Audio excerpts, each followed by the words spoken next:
పాత్రికేయులకు సాహితీ మిత్రులందరికీ స్వాగత సుమాంజలి. భారత ఉపరాష్ట్రపతి గౌరవనీయులు వెంకయ్య నాయుడు గారు సభా ప్రాంగణంలోకి వచ్చి ఉన్నారు. వారు మరి కాసేపట్లో ఈ వేదిక వద్దకు వస్తారు.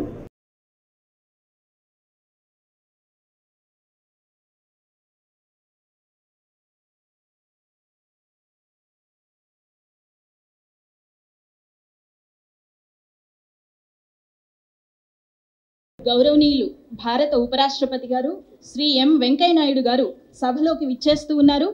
మనమందరము లేచి నిలబడి వారికి స్వాగతం పలుకుదాం.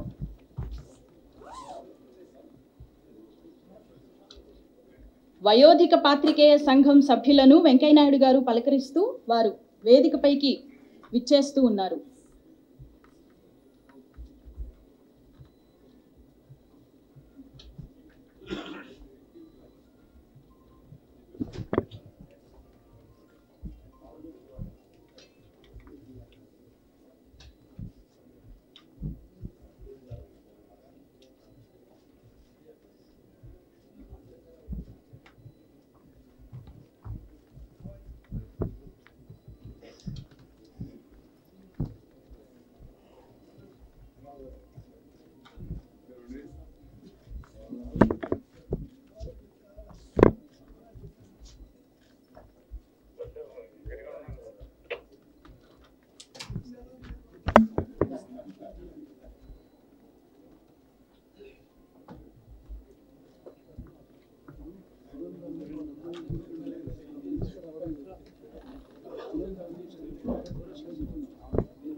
గోరా శాస్త్రి శత జయంతి సదస్సుకి ఈనాటి ఈ సభా కార్యక్రమానికి ప్రారంభ సభా కార్యక్రమానికి ముఖ్య అతిథిగా మన భారత ఉపరాష్ట్రపతి గౌరవనీయులు వెంకయ్య నాయుడు గారు ఆత్మీయతకు మారుపేరు వారు.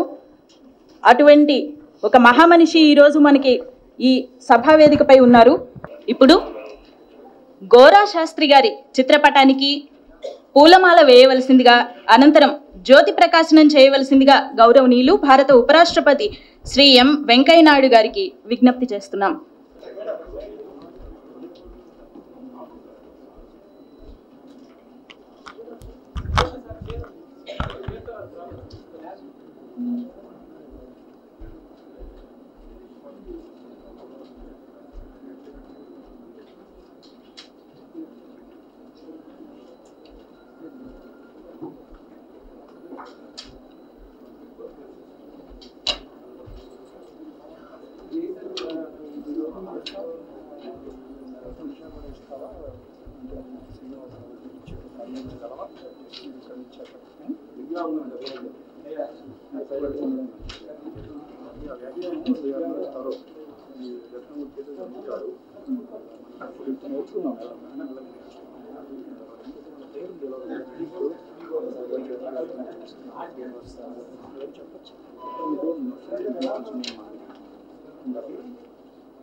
కేంద్ర సాహిత్య అకాడమీ మరియు వయోధిక పాత్రికేయ సంఘం హైదరాబాద్ వారు సంయుక్తంగా నిర్వహిస్తున్న గోరా శాస్త్రి శత జయంతి సదస్సు ప్రారంభమైనట్టే.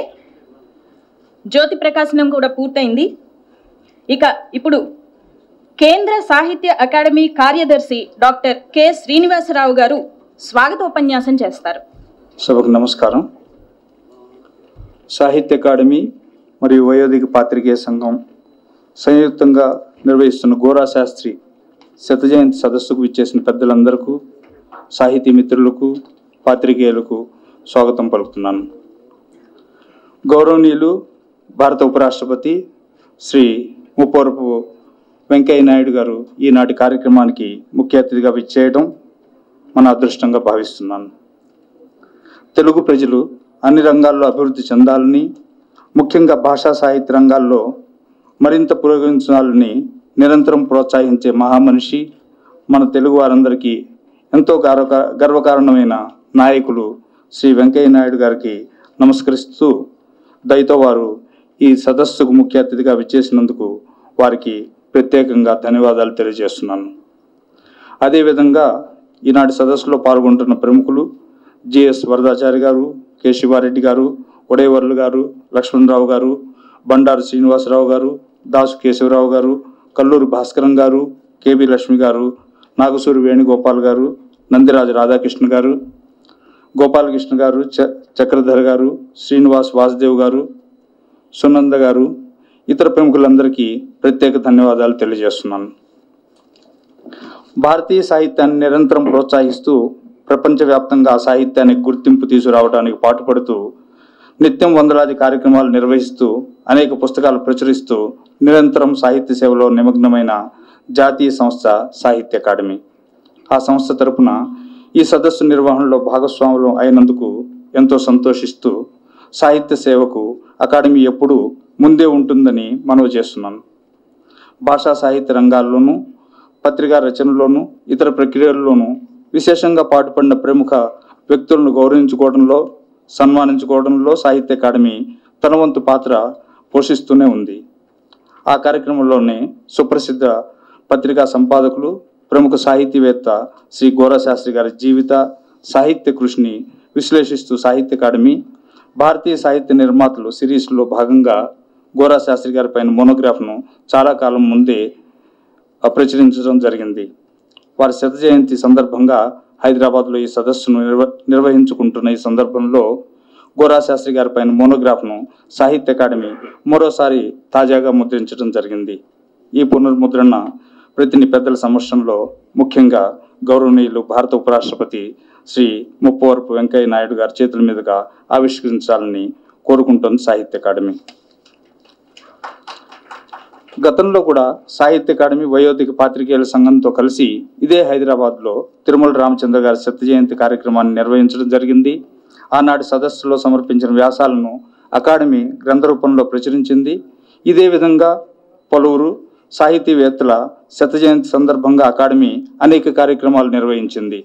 కొండూరు వీర రాఘవాచార్యులు, కాళోజీ నారాయణరావు, పుట్టపర్తి నారాయణాచార్యులు, పట్టాభి, శంకరంబాడి సుందరాచారి, వట్టికోట ఆళ్వార్ స్వామి, పల్లా దుర్గయ్య, పాల్గుం పద్మరాజు, బుచ్చిబాబు, విద్వాన్ విశ్వం, చాగంటి స్వామియాజులు వంటి మహామహుల శత జయంతి సదస్సులు అంకిత భావంతో ఎంతో ఘనంగా నిర్వహించింది సాహిత్య అకాడమీ.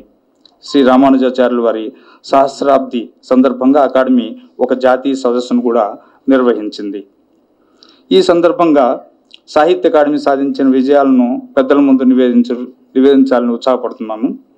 అకాడమీ దేశవ్యాప్తంగా పలు చోట్ల, విదేశాల్లో కూడా అసంఖ్యాకంగా అనేక కార్యక్రమాలు నిరంతరం నిర్వహిస్తోంది. గత సంవత్సరం అకాడమీ మొత్తం 634 కార్యక్రమాలు నిర్వహించింది. అంటే ప్రతి 14 గంటలకు ఒక కార్యక్రమం జరిపింది. అలాగే పలు భాషల్లో 476 పుస్తకాలు ప్రచురించింది. అంటే ప్రతి 18 గంటలకు ఒక పుస్తకం ప్రచురించడం జరిగింది. 191 పుస్తక ప్రదర్శనల్లో అకాడమీ పాల్గొంది. తద్వారా రికార్డు స్థాయిలో 6.5 కోట్ల రూపాయల విలువైన పుస్తకాలను కూడా విక్రయించింది. ఇక ఈనాటి సదస్సు గురించి మాట్లాడుకుంటే గోరా శాస్త్రి గారు ఒరిస్సాలోని కోరాపుట్లో జన్మించారు. రాజమండ్రి, కాకినాడ, బరంపురం, భద్రాచలం వంటి పలు ప్రదేశాల్లో విద్యాభ్యాసం చేశారు. బొంబాయిలో, విశాఖపట్నంలో, మద్రాసులో, సికింద్రాబాద్లో ఇట్లా అనేక చోట్ల ఆయన ఉద్యోగాలు చేశారు. ఆ విధంగా చిన్నతనం నుంచి ఆయనకు జీవితాన్ని, ప్రపంచాన్ని విస్తృతంగా అధ్యయనం చేయడానికి, విశ్లేషించుకోవడానికి వారికి ఒక రకంగా అవకాశం కలిగిందని భావించవచ్చు. ఎన్నో ఉద్యోగాలు చేసినా తెలుగు స్వతంత్రతతోనే ఆయన పూర్తి స్వాతంత్రం లభించిందని భావించవచ్చు. ప్రయత్నపూర్వకంగా కాకపోయినా ఆయన కాసా సుబ్బారావు గారి ఆహ్వానం మీద పాత్రికేయ వృత్తిలో ప్రవేశించారు. ఆ తర్వాత మరో ఉద్యోగం కోసం వెతుక్కోవాల్సిన అవసరం ఆయనకు లేకపోయింది. ఆయన తనకు సరైన గమ్యాన్ని చేరుకున్నట్లయింది. తన శక్తి సామర్థ్యాలు ప్రదర్శించడానికి, పత్రికా సంపాదకునిగా ఎదగడానికి ఆయనకు ఆ విధంగా ఒక గొప్ప అవకాశం కలిగింది. పత్రికా రచనలో, పత్రికా సంపాదకత్వ బాధ్యతలో ఆయన ఎంతగానో నిమగ్నమయ్యారు. ఎంతో నిబద్ధతతో ఒక మంచి పత్రికా సంపాదకునిగా పేరుగాంచారు. అందుకే సమాజం ఈరోజు ఆయన శత జయంతి సందర్భంగా గోరా శాస్త్రి గారికి ఘనంగా నివాళులు అర్పిస్తుంది. చిన్నతనం నుంచే సాహితీ సాంస్కృతికపరమైన అభిరుచి బలంగా ఉండటం, తెలుగు, ఇంగ్లీషు సాహిత్యం అధ్యయనం చేయటం, తద్వారా ఆయన అనేక రచనలు చేయడం జరిగింది. స్వాతంత్ర పూర్వకాలంలో ముఖ్యంగా రాజమండ్రి, పిఠాపురం, కాకినాడ మొదలైన ప్రాంతాల్లో బ్రహ్మర్షి రఘుపతి వెంకటరత్న నాయుడు గారి బ్రహ్మ సమాజం ప్రభావం చాలా ఉంది. అలాగే వారి శిష్యుడు, ప్రముఖ కవి దేవులపల్లి కృష్ణశాస్త్రి గారు నాటి యువతరానికి సాహిత్య స్ఫూర్తి ప్రదాతగా నిలిచారు. బ్రహ్మ సమాజ సాహిత్యం, కృష్ణశాస్త్రి భావకవిత్వం, గోరా శాస్త్రి గారి సాహిత్య వ్యక్తిత్వాన్ని తీర్చిదిద్దడంలో తమ వంతు పాత్ర ప్రముఖంగా పోషించాయని భావించవచ్చు. ఒక రకంగా చూస్తే పత్రికల ప్రభావం స్వాతంత్రానికి పూర్వమే చాలా ఎక్కువగా ఉండేదని భావించాలి.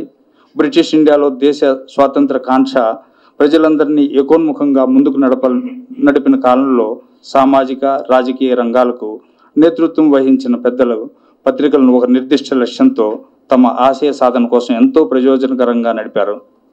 ప్రజలను విద్యావంతులను, విజ్ఞానవంతులను గావించడానికి వారి పత్రికల ద్వారా పాటుపడ్డారు.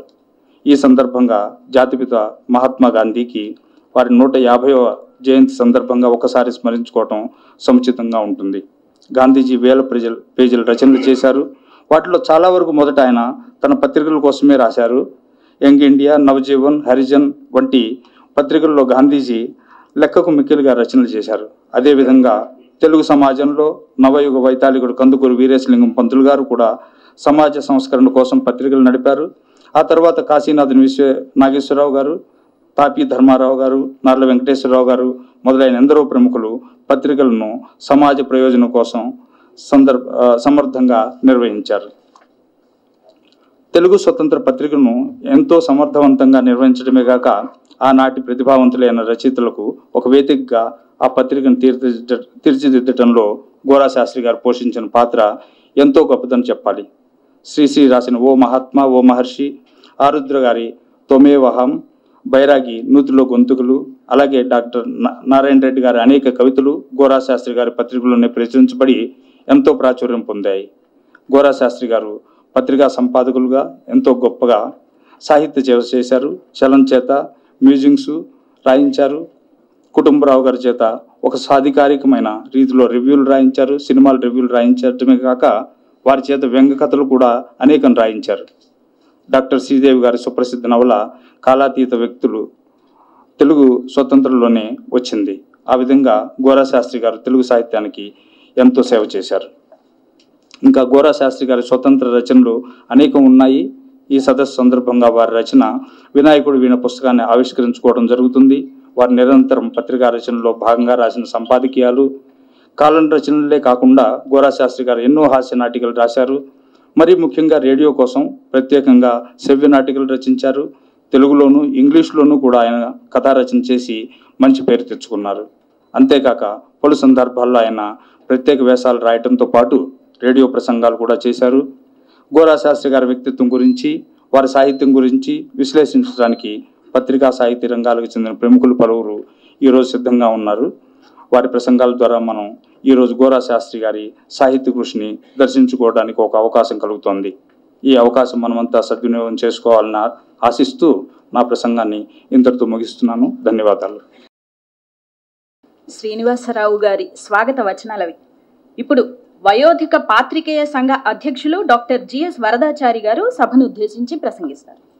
ఈనాటి ముఖ్య అతిథి భారత ఉపరాష్ట్రపతి మాన్యులు శ్రీ వెంకయ్యనాయుడు గారికి నమస్కారం. వేదిక మీద ఉన్న ఇతర పెద్దలకు, వేదిక ముందు ఆసీనులై ఉన్న మీ అందరికి కూడా నా నమస్కారం. మనం ఇవాళ గోరా శాస్త్రి గారి శత జయంతి ఉత్సవాలను ప్రారంభించుకున్నాం. ఇప్పుడే ఉపరాష్ట్రపతి గారు దాన్ని ప్రారంభించారు.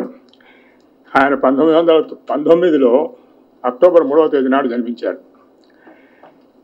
ప్రముఖ పత్రికా సంపాదకుడు, కథకుడు, వ్యంగ్య హాస్య శీర్షిక రచయిత, కొత్త ప్రక్రియ అయిన శ్రవ్య నాటికా రూప ప్రవర్తకుడు, సద్విమర్శకుడు, గోరా శాస్త్రిగా ప్రఖ్యాతుడైన గోవిందు రామశాస్త్రి శత జయంతి సంవత్సరం ఇది. సాహిత్య సాంస్కృతిక కళారంగాలలో విశిష్ట సేవలు అందించిన పెద్దలను స్మరించుకుంటూ వారి కృషిని, దీక్షా దక్షతలను స్ఫూర్తిగా తీసుకోవడం మనకు పరిపాటి. అందుకే శత జయంతుల సందర్భంగా విద్వద్గోష్ఠులను నిర్వహించి నవతరాలకు ఆ ప్రముఖుల కృషిని ఎరుకపరచడం జరుగుతుంటుంది. మా వయోధిక పాత్రికేయ సంఘం ప్రముఖ పత్రికా రచయితల గురించి ఇలాంటి కార్యక్రమాలు ఏర్పాటు చేయడం జరుగుతున్నది. యువ పత్రికా రచయితలకు ప్రముఖుల గురించిన సమాచారం సులభంగా అందుబాటులోకి తేవడానికి ప్రత్యేక సంచికలను ప్రచురించడం, ఎంపిక చేసిన ప్రముఖుల రచనలను, అముద్రిత రచనలను కూడా పుస్తక రూపంలో అచ్చువేసి ఆవిష్కరించడం చేస్తున్నది. ఈ కృషిలో భారతీయ సాహిత్య నిర్మాతలు కూడా అయిన జర్నలిస్టులు ఒక వర్గం ఉంది. సాహిత్య అకాడమీలో సాహిత్య నిర్మాతలు అని జర్నలిస్టుల గురించిన కార్యక్రమాలు మేము ఏర్పాటు చేసినప్పుడు కేంద్ర సాహిత్య అకాడమీ ఇప్పుడే వారు చెప్పారు, మా భాగస్వామ్యం పంచుకోవడానికి ముందుకు రావడం ముదావహం. వారికి మా ధన్యవాదాలు. గోరా శాస్త్రితో నా అనుబంధం 2 దశాబ్దాలకు పైబడింది. ఆంధ్రభూమి దినపత్రికలో మేమిద్దరం కలిసి 21 సంవత్సరాలు పనిచేశాం. నాగేశ్వరరావు గారు, పండితారాధ్ర నాగేశ్వరరావు గారు తొలి సంపాదకులు. 2వ సంపాదకుడుగా గోరా శాస్త్రి గారు వచ్చారు. గోరా శాస్త్రి గారు అప్పటికే స్వతంత్ర పత్రిక, అదో కొత్త తరహా పత్రిక, వార్తావార పత్రిక, దానికి సంపాదకులుగా పనిచేసి సంపాదకీయ రచయితగా చాలా గొప్ప పేరు సంపాదించారు. ఆంధ్రభూమి పత్రిక కూడా వార్తా రచనలో, శీర్షిక రచనలో, పేజీ విన్యాసంలో ఆధునిక పోకడలతో అలవరిస్తూ ఉండగా గోరా గారి ఆకట్టుకునే సంపాదకీయాలు దానికి అదనపు ఆకర్షణ అయ్యాయి. ఒక దశలో మేము గోరా గారి సంపాదకీయాల కోసమే ఆంధ్రభూమి పాఠకులం అయ్యామని చెప్పుకునే బృందాలు ఏర్పడ్డాయి. సంపాదకీయాలపై చర్చలు జరిపే అభిమాన సంఘాలు కూడా ఏర్పడ్డాయి. గోరా సంపాదకీయాలు శిల్పం చెక్కినట్టుగా రాసేవారు. ఒక్కో మాటను ఏరి కోరి సందర్భోచితంగా, భావగర్భితంగా ఉందనుకుంటేనే వాడేవారు. అంతేగాని ఏది తోస్తే అది రాసి పారేసేవారు కాదు. ఆనాటి జర్నలిస్టుల్లో విమర్శకు, వాడైన విమర్శకు పేరు మోసిన వారు గోరా. నీళ్లు నమిలే ప్రసక్తి లేదు. కాసా సుబ్బారావు గారి శిష్యరికం. విమర్శించాలి కదా అని దిగజారుడు విమర్శలు చేయడం కాదు. పత్రికా రచన వాస్తవాల మీద, అది ధ్రువపడిన వాస్తవాల మీద ఆధారపడిన నిర్దిష్ట రచన మీ అందరికీ తెలుసు. తమ భేదాలను పాటిస్తూ సాగవలసిన అసిధార వ్రతం. విమర్శ సందర్భోచితంగా ఉండాలి. ప్రజాహిత లక్ష్యంగా సాగాలి. కసి తీర్చుకోవడం కారాదు. వ్రాసింది నిర్దిష్టంగా, నిర్దుష్టంగా ఉండటంతో పాటు సమంజసంగా కూడా ఉండాలి. చమత్కారానికైనా అశ్లీలంగా ధ్వనించే పదప్రయోగం ఆమోదయోగ్యం కాదు. ఉక్తి, అభివ్యక్తి శక్తిమంతంగా ఉండాలి. అంటే భాష నేలువారుగా ఉండరాదు. పఠితకు అతను ఊహించిన దానికన్నా లోతైన విశ్లేషణ తదనుగుణమైన భాషలో అందించాలి. అందుకు గోరా కసరత్తు చేసేవారు.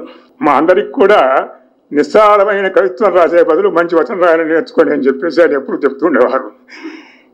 గోరా విశ్లేషణ ప్రతిభను, ఆంగ్ల భాషా ప్రావీణ్యాన్ని గుర్తించిన పత్రికా యాజమాన్యం డెక్కన్ క్రానికల్ యాజమాన్యం ఆంధ్రభూమి వాళ్ళదే. డెక్కన్ క్రానికల్కి సంపాదకులు లేనప్పుడు గోరా శాస్త్రి గారి చేతనే ఇంగ్లీష్ సంపాదకీయాలు కూడా రాయించడం మొదలుపెట్టారు. ఈ ఇంగ్లీష్ సంపాదకీయాల్లో కూడా ఆయన అదే తెలుగులో లాగానే పదప్రయోగం చాలా ఖచ్చితంగా, నిర్దిష్టంగా, నిర్దుష్టంగా ఉండాలని చెప్పి చాలా కష్టపడి శిల్పం చెక్కినట్టు రాసేవారు. ఒక సంఘటన చెప్తాను. రాష్ట్రంలో రాష్ట్రపతి పాలన ఉన్న రోజులు. గవర్నర్ సలహాదారుగా సరీన్ అనే ఒక ఐఏఎస్ ఆఫీసరు కార్యదక్షతకు పేరుగాంచిన వాడు ఉండేవారు. ఒకరోజు ఆంధ్రభూమి ఆఫీస్కు ఫోన్ చేశాడు. ఆ రోజు గోరా శాస్త్రి గారు ఆఫీస్కి రాలేదు. ఫోన్ నేనే ఎత్తాను. సరీన్ తనను పరిచయం చేసుకొని, నేను మాట్లాడుతున్నది గోరా గారితోనేనా అని అడిగారు. నేను నా పరిచయం చెప్పి గోరా ఆ రోజు ఆఫీసుకు రాలేదని, ఏమైనా చెప్పదలుచుకుంటే నాకు చెప్పవచ్చునని, నేను ఆయనకు చేరవేస్తానని అన్నాను. అప్పుడు సరీన్ అన్నారు, ఏమీ లేదు, ఈరోజు క్రానికల్ సంపాదకీయం చదివాక ఆయనను అభినందిద్దామని ఫోన్ కలిపాను. ఏం పాండిత్యం అండి, క్లాసికల్. ఆయన వాడిన పదాలను అర్థం చేసుకోవడానికి నేను 2 సార్లు డిక్షనరీ వెతకాల్సి వచ్చింది. హ్యాట్స్ ఆఫ్ అని ముగ్ధులైపోయాడు. అది గోరా గారి ఆంగ్ల భాషా ప్రావీణ్యం. ప్రతిభను గుర్తించి ప్రోత్సహించడం, విషయం దండిగా ఉంటే రాసింది పేరున్నవారా కొత్తగా కలంగ పట్టినవాడా అనేది చూడకుండా తగు ప్రాముఖ్యం ఇచ్చి ప్రచురించడం ఆయన కాసావద్ద నేర్చుకున్న విద్య. దీనికి నా అనుభవమే రుజువు. నేను డిగ్రీ చదువుతున్న రోజుల్లో 1954 ఆగస్టు హైదరాబాద్లో అఖిల భారత భాషా సదస్సు ఒకటి జరిగింది. దానిలో తెలుగు సాహిత్య దుస్థితిని గురించి సదస్సులు చేసిన ప్రసంగాలు విన్నాక ఒళ్ళు మండి నేను ఆవేశంతో దేశ భాషలందు తెలుగు లెస్స ఏనాడో అనే ఒక శీర్షిక పెట్టి ఒక సంపాదక లేఖ, అప్పటికి నేను వ్యాసాలు గీసాలు రచనలు పత్రికలు ప్రచురణ లేదు, సంపాదక లేఖ రాసి స్వతంత్రకు పంపాను. దానికి ఎదుగు పొదుగు లేని తెలుగు భాష అనే శిఖర శీర్షిక చేర్చి వ్యాసంగా ప్రాముఖ్యతనిచ్చి ప్రచురించారు.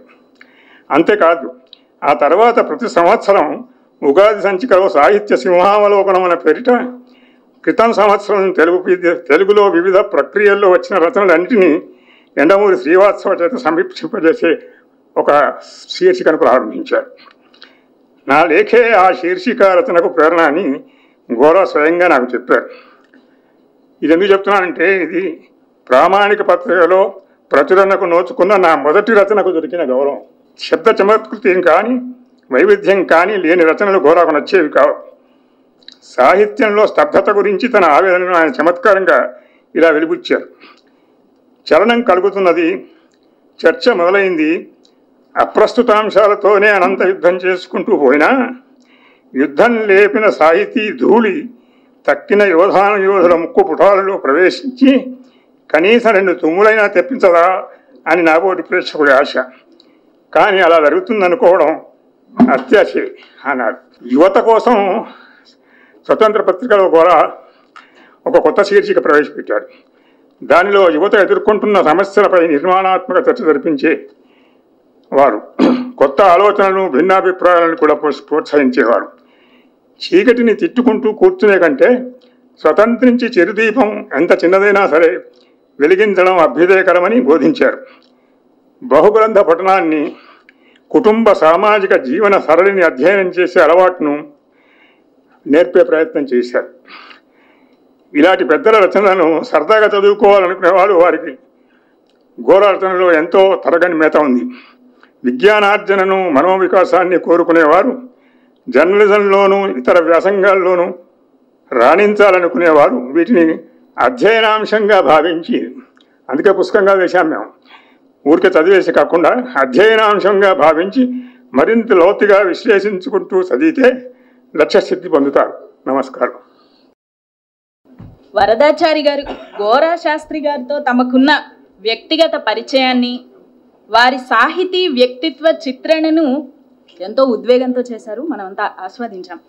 ఇక ఈ ప్రారంభ సమావేశంలో తదుపరి గోరా శాస్త్రి గారి పత్రికా రచనా సంకలనం వినాయకుడి వీణ పుస్తకాన్ని, గోరా శాస్త్రి గారి జీవిత సాహిత్యాలపై కేంద్ర సాహిత్య అకాడమీ ప్రచురించిన మోనోగ్రాఫ్ పుస్తకాన్ని ఆవిష్కరించవలసిందిగా శ్రీ వెంకయ్యనాయుడు గారిని అభ్యర్థిస్తున్నాం.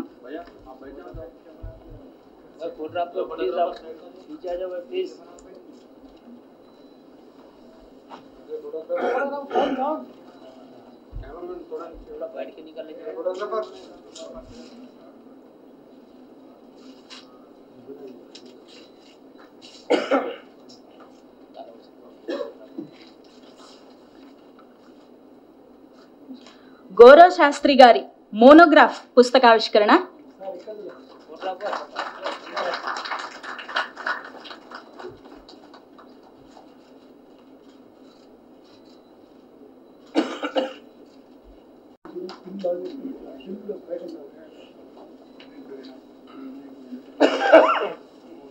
ఇప్పుడు వినాయకుడి వీణ పుస్తకాన్ని మన ముఖ్య అతిథి ఆవిష్కరిస్తున్నారు.